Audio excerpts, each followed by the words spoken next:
بسم اللہ الرحمن الرحیم فمن حاجک فیہ من بعد ما جاءک من العلم فقل تعالوا ندعو ابناءنا وابناءکم ونساءنا ونساءکم وانفسنا وانفسکم ثم نبتہل فنجعل لعنت اللہ علی الکاذبین صدق اللہ العظیم۔ اللہ تعالیٰ قرآن کریم کی سورہ آل عمران آیت نمبر 61 میں نبی کریم صلی اللہ علیہ وآلہ وسلم سے فرماتا ہے، پس آپ کے پاس علم آ جانے کے بعد جو شخص عیسیٰ علیہ السلام کے معاملے میں آپ سے جھگڑا کرے تو آپ فرما دیں کہ آ جاؤ ہم مل کر اپنے بیٹوں کو اور تمہارے بیٹوں کو اور اپنی عورتوں کو اور تمہاری عورتوں کو اور اپنی جانوں اور تمہاری جانوں کو ایک جگہ پر بلا لیتے ہیں، پھر ہم مباہلہ یعنی گڑ گڑا کر دعا کرتے ہیں اور جھوٹوں پر اللہ کی لعنت بھیجتے ہیں۔ اس آیت میں اللہ تعالیٰ نے نبی کریم صلی اللہ علیہ وآلہ وسلم کو عیسائیوں کے ساتھ مباہلہ کرنے کا حکم ارشاد فرمایا۔ آپ کے ذہنوں میں سوال پیدا ہوگا، مباہلہ کسے کہتے ہیں؟ اس کا جواب اس ویڈیو میں تفصیل سے دیا جائے گا۔ واقعہ کچھ یوں ہے کہ 9 ہجری میں نبی کریم صلی اللہ علیہ وآلہ وسلم نے نجران کے عیسائیوں کو اسلام کی دعوت دی۔ خط پڑھ کر عیسائیوں کا پیشوا ابو حارثہ 60 آدمیوں کے وفد کے ہمراہ مدینہ منورہ حاضر ہوا۔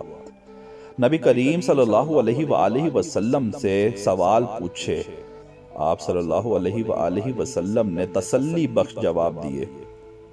ان عیسائیوں کا کہنا تھا حضرت عیسیٰ علیہ السلام اللہ کے بندے نہیں بلکہ خدا ہیں، بن باپ کے پیدا ہونا اس بات کا ثبوت ہے۔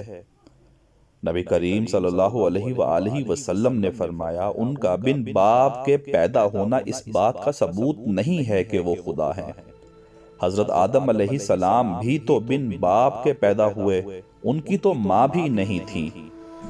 حضرت عیسیٰ علیہ السلام کا پیدا ہونا ہی اس بات کا ثبوت ہے کہ وہ اللہ کے بندے ہیں، خدا نہیں۔ عیسائیوں کا وفد نبی کریم صلی اللہ علیہ وآلہ وسلم سے حضرت عیسیٰ علیہ السلام کے متعلق مضبوط دلائل سننے کے باوجود اپنی ضد پر اڑا رہا اور اسلام کی دعوت قبول نہ کی۔ تب اللہ تعالیٰ نے سورہ آل عمران آیت نمبر 61 میں نبی کریم صلی اللہ علیہ وآلہ وسلم سے فرمایا، یہ جو آپ سے بحث کرتے ہیں ان سے فرما دیجئے کہ آؤ ہم اپنے بیٹوں کو اور تم اپنے بیٹوں کو، ہم اپنی عورتوں کو اور تم اپنی عورتوں کو، ہم اپنی جانوں کو اور تم اپنی جانوں کو بلاتے ہیں، اور مباہلہ یعنی اللہ کی بارگاہ میں دعا کرتے ہیں کہ جو شخص جھوٹا دعویٰ کرے اس پہ لعنت ہو تاکہ اپنے بیٹوں، اپنی عورتوں اور جانوں سمیت غرق ہو جائے۔ عیسائیوں نے مباہلہ کی دعوت قبول کی اور ایک بڑا لشکر لے کر مباہلہ کے لیے میدان میں اترے۔ نبی کریم صلی اللہ علیہ وآلہ وسلم نے مباہلہ کے لیے اللہ کے حکم پر بیٹوں کی جگہ حضرت امام حسن مجتبیٰ علیہ السلام اور حضرت امام حسین علیہ السلام کو ساتھ لیا۔ آیت میں حکم تھا اپنی عورتوں کو بلاؤ، ہم اپنی عورتوں کو بلاتے ہیں۔ نبی کریم صلی اللہ علیہ وآلہ وسلم نے عورتوں کی جگہ کائنات کی ایک عظیم عورت، اپنی لخت جگر، نور نظر، سیدہ طیبہ طاہرہ عابدہ عالمہ فاطمہ الزہرا سلام اللہ علیہ کو لیا۔ یقیناً نبی کریم صلی اللہ علیہ وآلہ وسلم کے خاندان میں بہت سی عورتیں تھیں، ازواج مطہرات بھی تھیں، لیکن بہت ساری وجوہات میں ایک وجہ امت مسلمہ کو مقام سیدہ فاطمہ الزہرا سلام اللہ علیہ بھی بتانا تھا۔ میدان مباہلہ میں صرف سیدہ فاطمہ الزہرا کو ہی کیوں لے جایا گیا، کسی اور کو کیوں نہیں؟ اس پہ پھر کسی موقع پر تفصیل سے بات کریں گے۔ اللہ تعالیٰ نے حکم دیا تم اپنی جانوں کو میدان میں لاؤ، ہم اپنی جانوں کو، وَأَنفُسَنَا وَأَنفُسَكُمْ۔ اس اہم موقع پر اللہ کے حکم پر نبی کریم صلی اللہ علیہ وآلہ وسلم نے زمانے کو حضرت علی المرتضیٰ علیہ السلام کا ہاتھ تھام کر بتایا، دیکھو یاد رکھنا یہ علی میری جان ہے، علی میری جان ہے، علی میری جان ہے، علی کو مجھ سے جدا مت سمجھنا، علی مجھ سے ہے، میں علی سے ہوں، علی دنیا و آخرت میں میرا بھائی ہے، اس کا جسم میرا جسم، اس کا خون میرا خون، میں اور علی ایک ہی نور سے خلق ہوئے۔ وَأَنفُسَنَا وَأَنفُسَكُمْ کی آیت بتا رہی ہے کوئی نبی کریم صلی اللہ علیہ وآلہ وسلم کے کتنا ہی قریب ہو جائے، حضرت علی المرتضیٰ علیہ السلام سے زیادہ قریب نہیں ہو سکتا۔ یاد رکھیں، میری بات لکھیں، یہ حدیث نہیں جسے مولوی صاحب موضوع قرار دے کر رد کر دیں، بلکہ اللہ کا قرآن ہے، اور قرآن کا منکر کافر ہے۔ اللہ تعالیٰ نے قرآن کریم میں حضرت علی علیہ السلام کو اپنے نبی صلی اللہ علیہ وآلہ وسلم کی جان کہا ہے۔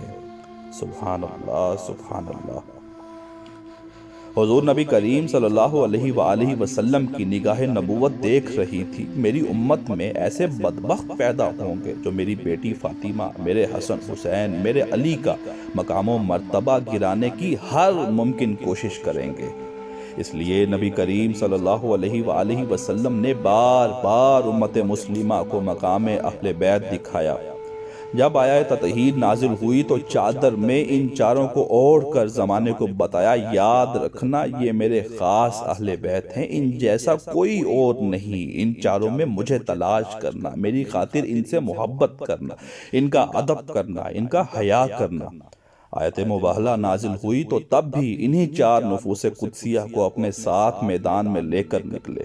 کل کو کوئی یہ نہ کہے کہ چادر کا واقعہ تو گھر میں پیش آیا، ہم دیکھ نہ سکے، پہچان نہ سکے، لیکن یہ گھر کا، حجرے کا نہیں، بلکہ مسلمانوں کا جمع غفیر ہے۔ کفار کے ساتھ مباہلہ ہونے جا رہا ہے۔ حضور جان کائنات صلی اللہ علیہ وآلہ وسلم نے گود میں امام حسین علیہ السلام کو اٹھا رکھا ہے، امام حسن علیہ السلام نے انگلی تھام رکھی ہے، پشت پہ سیدہ فاطمہ الزہرا اور حضرت علی المرتضیٰ ہیں۔ حضور زمانے کو دکھا رہے ہیں، یہ میرے خاص اہل بیت ہیں، ان کے بارے کوئی دھوکے میں نہ رہے، یہ میری اولاد ہے، یہ میرے جگر کے ٹکڑے ہیں، یہ میرا خون ہے، میں ان سے محبت کرتا ہوں۔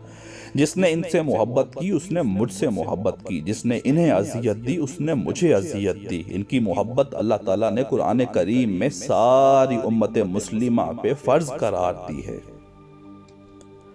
جب حضور جان کائنات سید عرب و عجم محمد الرسول اللہ صلی اللہ علیہ وآلہ وسلم میدان مباہلہ میں اپنے گھر والوں کو لے کر تشریف لائے تو وہ عیسائی پادری جو بات نہیں مانتے تھے، ضد اور ہٹ دھرمی پہ اڑے تھے، ان کا سب سے بڑا پادری بول اٹھا۔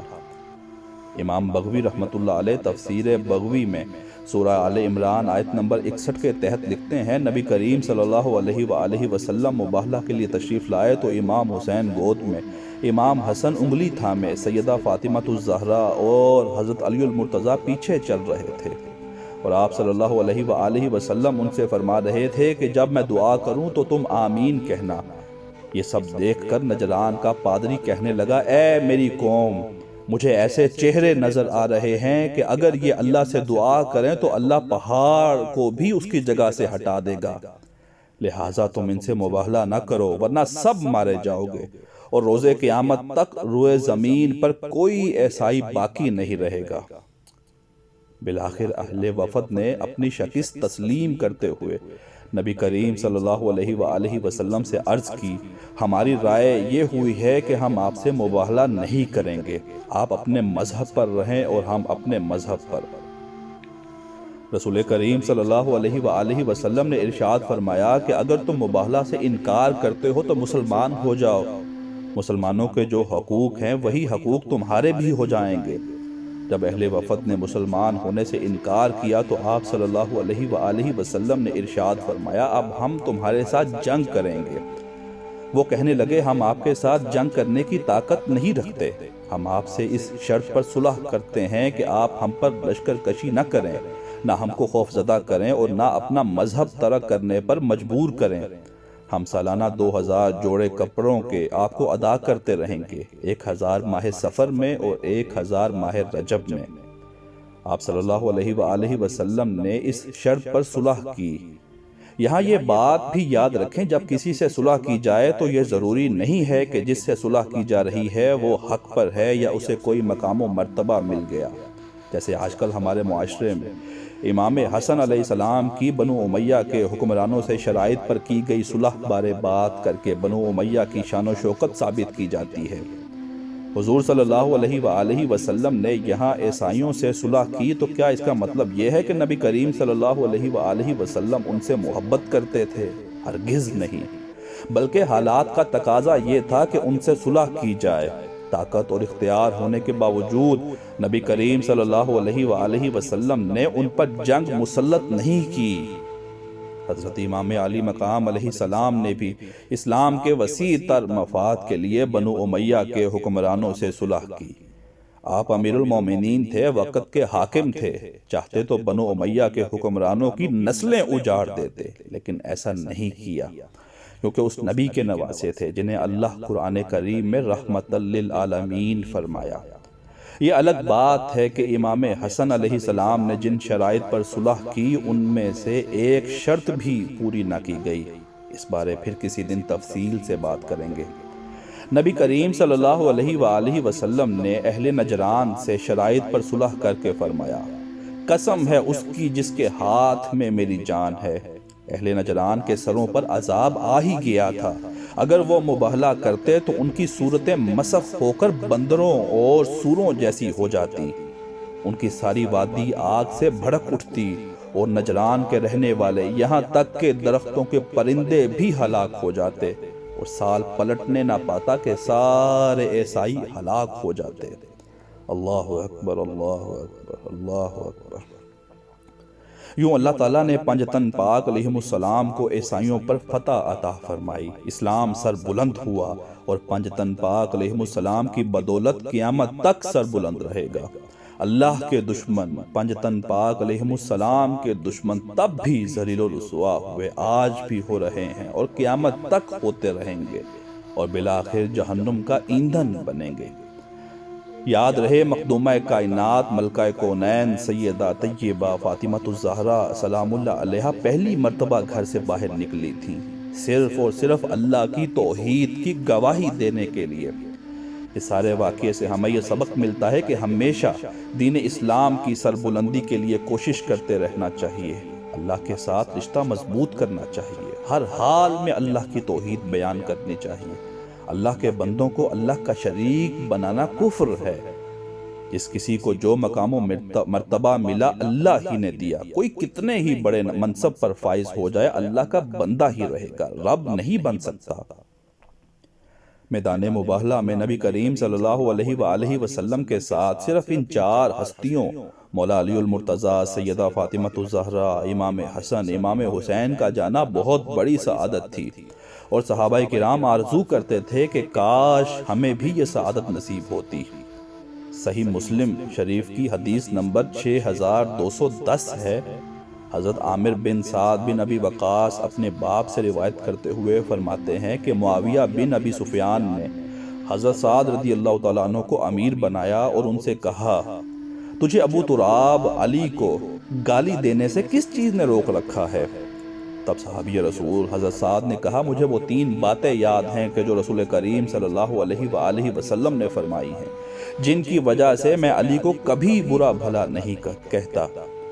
اگر ان 3 باتوں میں سے کوئی ایک بھی مجھے حاصل ہو جائے تو وہ میرے لیے سرخ اونٹوں سے بھی زیادہ قیمتی ہے۔ میں نے رسول کریم صلی اللہ علیہ وآلہ وسلم سے سنا، آپ نے کسی غزوہ میں جاتے ہوئے علی بن ابی طالب کو اپنے پیچھے مدینہ منورہ میں چھوڑا، تو حضرت علی نے عرض کی، اے اللہ کے رسول، آپ مجھے عورتوں اور بچوں کے ساتھ چھوڑے جا رہے ہیں۔ تو رسول کریم صلی اللہ علیہ وآلہ وسلم نے حضرت علی سے فرمایا، اے علی، کیا تم اس بات پر راضی نہیں ہو کہ تمہارا مقام میرے ہاں اس طرح ہے جس طرح کہ ہارون کا مقام موسیٰ کے ہاں تھا، سوائے اس کے کہ میرے بعد کوئی نبی نہیں ہے؟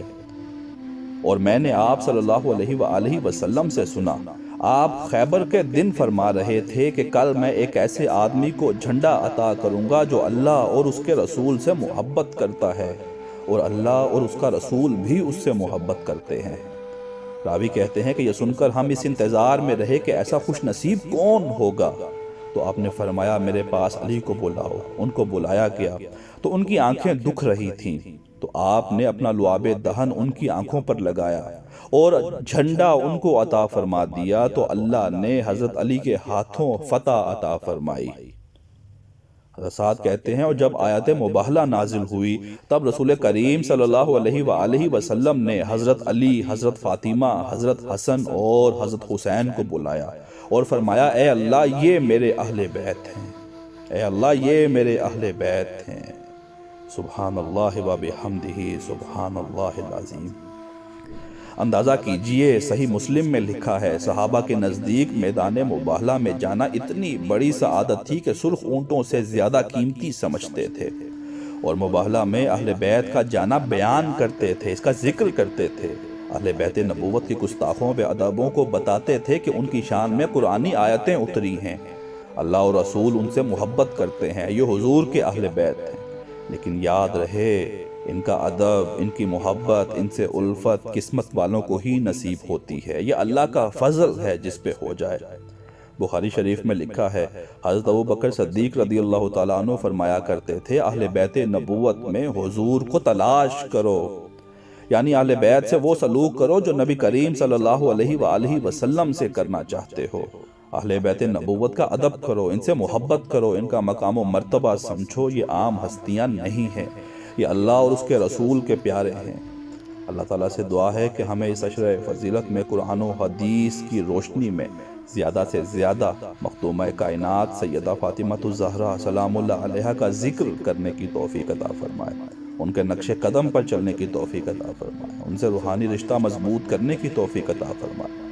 آمین بجاہ النبی الامین صلی اللہ علیہ وآلہ وسلم۔